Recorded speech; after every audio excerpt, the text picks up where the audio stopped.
Everybody, Rich Tousley here. One of the things I had talked about at a convention on stage, and I think it's important, is, you know, as a network marketer, we have this mindset of recruiting, and sometimes I think we forget about the people that are already in the business. You know, there's an old saying, love the one you're with. I think that if people took enough and the same amount of energy anyways, trying to keep the people in that are already there, the ones that had the dream, they saw something, they believed in it, they spent the money.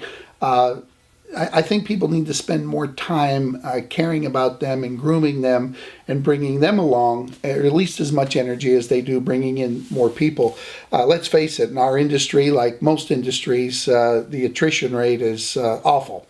And I think that's because, you know, when you go to a job, you're required to be there on time. A typical Monday through Friday entity, if you don't get there on time and do your job and have a certain production level, whether you're out selling, answering the phone, selling something on the phone, if you don't produce whatever for whatever entity you were hired in, they let you go. The problem is here you're your own boss, and a lot of people they tend to forget that when they come in.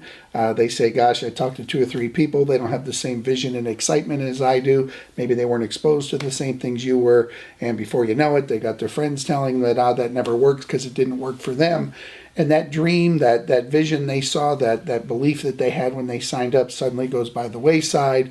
And it's easy to quit. You know what they say, you quit, that's it, you're done. And that's a shame. You know, when you get to the end of your rope, there's another saying I'd like to share with you. You tie a knot and you hang on. You get to an obstacle, you build a bridge, you get over it. You got friends in this company, people that will help you. But don't give up on people so easy. You know, they have lives that get in the way and things happen. You'd be surprised sometimes when you sit down and talk to someone and just ask, hey, what's going on? Haven't heard from you. Following up, calling them, keeping them in the loop, letting them know what's happening. Just because you give them the WhatsApp information doesn't mean they're there. Just because you post you're having a meeting doesn't mean they're going to come. Like Frank always says, you know who shows up at the meeting? 100% of the people that you pick up. So I think that staying in touch with people, treating them like human beings, having follow-up, and not giving up on them so easy is just as important as the new ones you want to bring in. So talk to you guys again.